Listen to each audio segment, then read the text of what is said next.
Poland wants nukes. Yeah, you heard that right. A country that once lived under the shadow of Soviet domination is now pushing to become a nuclear power, and it's dead serious. But that's not all. Poland isn't just asking for nuclear weapons, it's building a military force so massive that even Russia is taking notice. With defense spending at a staggering 4.7% of GDP, Poland is pouring more of its economy into its military than any other NATO member, and it's just getting started. 500,000 troops, French nuclear warheads, military treaties being rewritten. How did we get here? And what does this mean for Europe's security and for Russia? Let's find out. How serious is Poland? Serious enough that its prime minister isn't just talking about it, he's making moves. Polish Prime Minister Donald Tusk recently made it clear that Poland is looking to gain access to the most powerful deterrent in the world, nuclear weaponry. In a fiery address to the parliament, he emphasized that Poland simply can't afford to rely solely on conventional weapons. We must be aware that Poland must reach for the most modern capabilities, Tusk said, including nuclear weapons and modern unconventional weapons. In other words, Poland is ready to play in the big leagues. Tusk went on to say that while securing a nuclear arsenal will be a long and complicated journey, there's no doubt that Poland will be safer with one. Now let's break down exactly what he meant here. Where would these weapons come from? Why does he believe Poland would be safer with them? And what exactly are these modern unconventional weapons he's talking about? So where are these nukes going to come from? Well, it looks like Poland is already eyeing France, or more accurately, France is eyeing Poland. You see, French President Emmanuel Macron has been pushing the idea of extending France's nuclear umbrella to protect European countries for a while now. In case you're wondering, the nuclear umbrella is just a fancy way of saying, hey, if you mess with one of France's allies, you're messing with France's nukes too. And now it seems that Poland is finally willing to step under that umbrella, because when the storm clouds are coming, you don't want to be the one caught in the rain.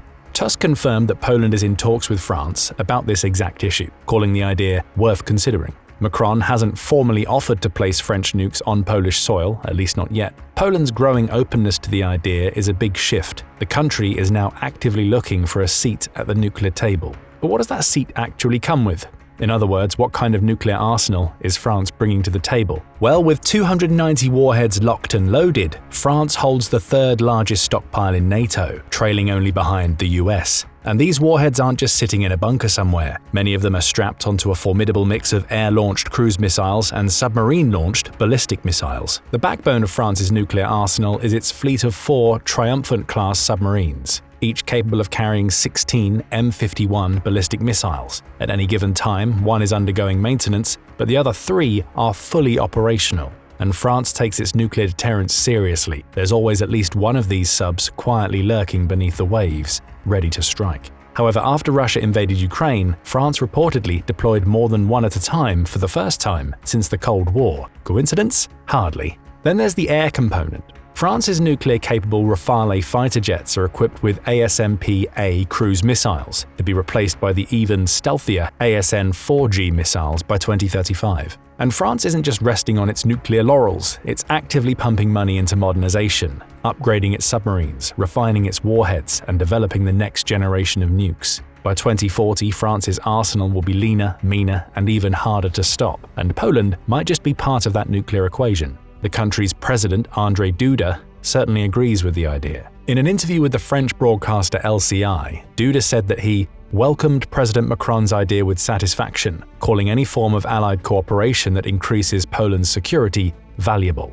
As things stand, securing Poland might also mean throwing out some old rule books. After all, Tusk made it clear Poland will use any means necessary to defend itself, and that includes ditching international treaties that limit its arsenal. Specifically, Poland is looking to exit the Ottawa Convention, which bans anti-personnel mines, and possibly the Dublin Convention, which prohibits cluster munitions. And it's not just talk. Neighboring Lithuania has already pulled out of the cluster munitions treaty, citing the Russian threat. Finland is debating doing the same with anti-personnel mines. And Poland, it definitely sees the writing on the wall. These weapons, while controversial, can be effective in slowing down an invading force. And let's be real, there's only one invader Poland is worried about. It's the same invader that ruthlessly attacked Ukraine on February 24, 2022, with up to 190,000 troops. But here's the cold, hard truth. If Ukraine still had nuclear weapons, Russian President Vladimir Putin wouldn't have dared to invade. That's exactly what Tusk was driving at when he said Poland would be safer with nuclear arms. And he wasn't just hinting at it, he specifically pointed to Ukraine's fate as a lesson. You see, back in 1994, Ukraine had 1,900 strategic warheads, 176 intercontinental ballistic missiles, and 44 bombers. Now that's some serious firepower, the third largest nuclear arsenal in the world at the time, no less. However, under intense diplomatic pressure, Ukraine handed it all over to Russia by 1996. It did so in exchange for security assurances from Russia and the US. But fast forward to 2022 and those guarantees were worth exactly zero when Russia invaded Ukraine.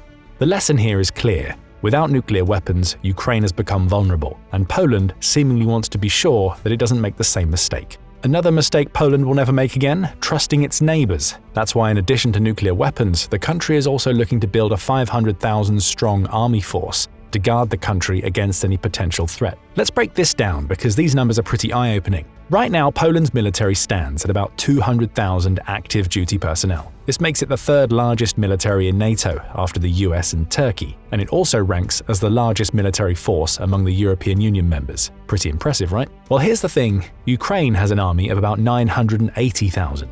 And Russia's military is a behemoth at 1.3 million. Let's just say Poland isn't exactly feeling comfortable with a military force that's about 15% of Russia's.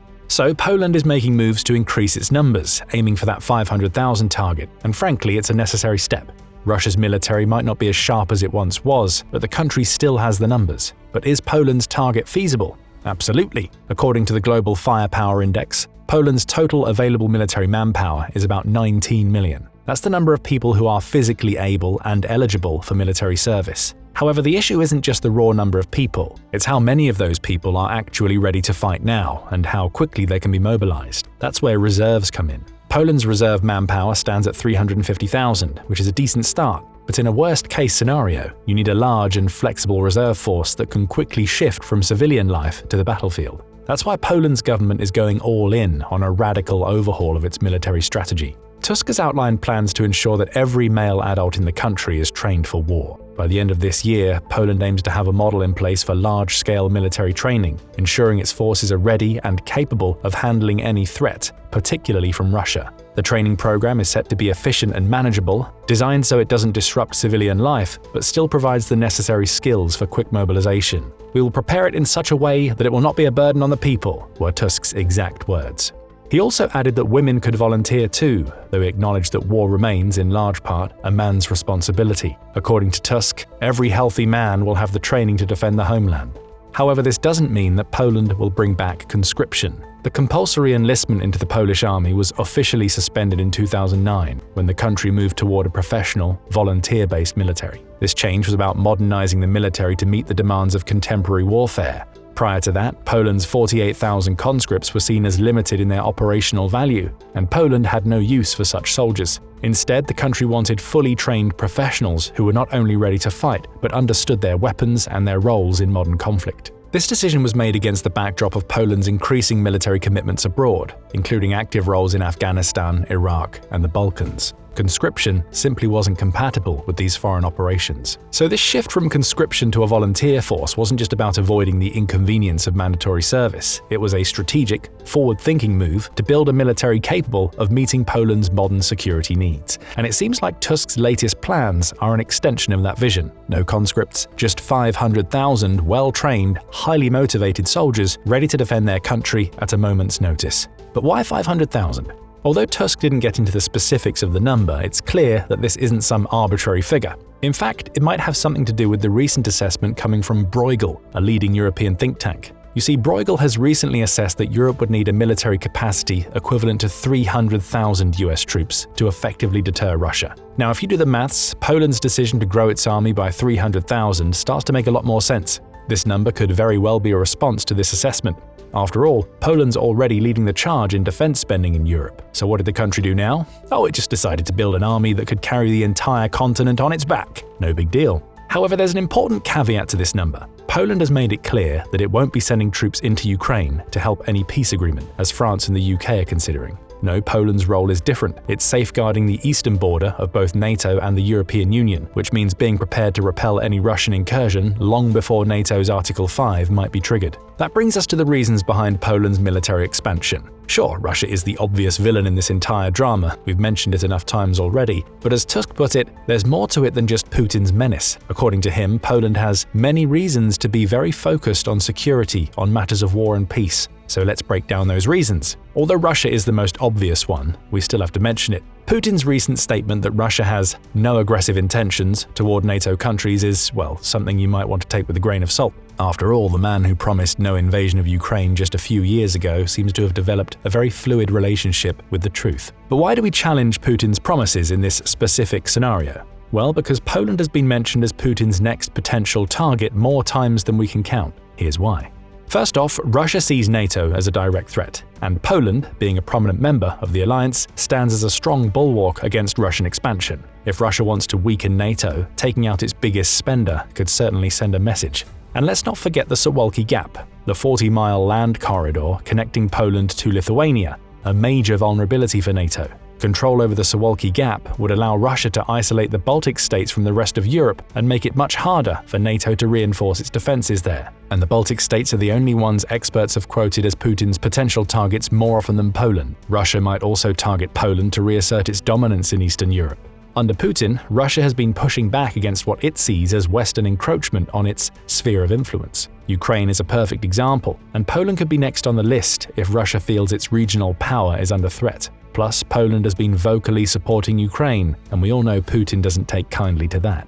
So Russia attacking Poland isn't exactly a stretch, especially considering NATO's presence, the strategic value of Poland's position, and the ongoing tensions. That's also why the Russian presence in Belarus is growing, which Ukrainian President Volodymyr Zelensky has been repeatedly warning about. The worst part? The possibility of an attack could come as soon as next year, which is a little too close for comfort. Speaking at the Munich Security Conference in February 2025, Zelensky specifically pointed at Belarus as a launch pad for a possible future attack, suggesting that Russia was preparing 15 divisions with up to 150,000 troops to aggravate the situation in Belarus's direction. The target, it might be Ukraine again, but it also might be Poland. As the critical gateway to the Baltics, the country is looking increasingly like a prime target, and that's why Poland isn't taking any chances. It's arming itself to the teeth and preparing for anything Putin might throw its way. And judging by how things are currently going, Putin won't have his hands tied at all, not by the US at least. You see, Poland has always been paranoid about Russia, and with good reason. But what really lit the fire for its military expansion was US President Donald Trump cozying up to Putin. This in turn meant alienating Ukraine and possibly even exiting NATO. Trump has repeatedly criticized the disparity in defense spending, noting that the US, while not the biggest spender in terms of GDP share, shoulders an outsized burden due to its economy. For example, in 2023, the US accounted for 68% of NATO's total defense spending, contributing $916 billion, compared to just 28% from European nations.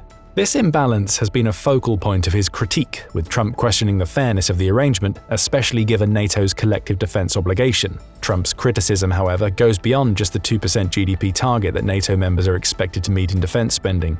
In January 2025, Trump proposed a dramatic increase in defense budgets, calling for NATO members to spend 5% of their GDP on defense, more than double the current target. His proposal would place a heavy financial burden on many European countries, many of which are already struggling to meet the existing 2% target due to budgetary constraints. For example, Italy's defense spending is projected to reach 2% of GDP by 2028, while Germany has been grappling with how to meet its defense goals. Interestingly, Poland is the only European country whose defense spending Trump actually praised. This, of course, has to do with the fact that Poland is the only country close to the 5% target the US president proposed. The 4.7% of Polish GDP allocated for defense becomes even more significant when you consider that the US spent 3.4% of its GDP on defense in 2024, and no other NATO member comes close to Poland's spending. However, Trump's praise might also have something to do with the fact that Poland is spending much of that $32 billion military budget on US-made weapons, like Abrams tanks, Patriot missiles, and F-35 fighter jets. Whatever the reason, Trump, ever the fan of countries that contribute more and successful business transactions, seems rather fond of Poland. However, this doesn't mean much when you see how the US president is treating Ukraine, the country whose fate is likely to determine the future of the entire European continent. In late February, Trump openly berated Ukraine's President Zelensky in the Oval Office and publicly humiliated him in front of the media, making it clear that the US was willing to throw its support behind Russia's narrative. As if that wasn't enough, just days after his disastrous Oval Office showdown with Zelensky, Trump halted military aid to Ukraine. Though under pressure and after a meeting between US and Ukrainian delegations in Saudi Arabia, the US has now resumed support, at least for now. This game-changing move was just a continuation of Trump's and Vice President J.D. Vance's insistence that Ukraine needed to be more thankful for everything the US had done for it. But the freezing of aid, including $1 billion that had already been approved but not sent, wasn't just a slap in the face to Zelensky. It was a red flag to anyone paying attention that Trump's priorities had shifted dramatically. With this move, the most powerful man in the world had officially changed sides. He distanced himself from Ukraine and NATO obligations and aligned more with a ruthless dictator who dreams of a Russian Empire 2.0. This is what led directly to Poland stepping up its military expansion. When the US pulls away from its global responsibilities, someone else has to fill the vacuum, and Poland wasn't going to leave its security to chance, especially with Russia playing the long game. However, it's also important to emphasize that Poland isn't giving up on the US just yet. Tusk called maintaining the closest possible ties with the US indisputable. At the same time, he strongly argued that Europe has the economic strength to stand up to Russia on its own, if only it can muster the political will. Our deficit has been the lack of will to act, having no confidence, and sometimes even cowardice. But Russia will be helpless against a united Europe, Tusk said, highlighting Europe's economic and demographic advantage over Russia. He added, "It's striking, but it's true. Right now, 500 million Europeans are begging 300 million Americans for protection from 140 million Russians who have been unable to overcome 50 million Ukrainians for 3 years." Well, when you put it like that, it's almost embarrassing. Of course, changing that dynamic means money, lots of it.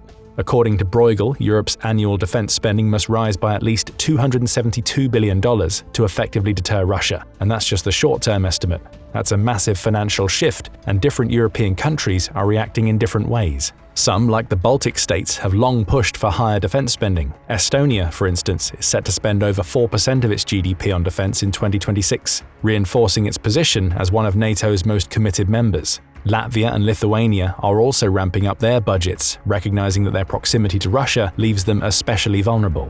Meanwhile, France, traditionally Europe's military heavyweight, has pledged to boost its defense spending but faces political and economic hurdles. Macron has called for wartime economy measures, yet France still has to balance its commitments with domestic concerns, including a rising national debt. The UK, another key player, has set a 2.5% target from April 2027. Elsewhere, Spain, which historically spends far less on defense, is under pressure to increase its military budget but has been slow to do so. And the Czech Republic recently announced that it will meet NATO's 2% goal for the first time this year, with Prime Minister Petr Fiala suggesting that 3% could be possible in the future. The divide is clear. Countries closer to Russia are moving fast to strengthen their defenses, while others with more geographical distance are struggling to justify rapid increases in military spending. But with the US pushing Europe to shoulder more of the burden, all NATO members may soon have no choice but to rethink their priorities. One thing's for sure, Poland has already done so. In fact, the country has set the gold standard for European defense. While other NATO members debate budgets and timelines, Warsaw is taking action, reinforcing its defenses at a pace unmatched by its allies. In a time of uncertainty, Poland isn't waiting to be told what to do, it's leading by example.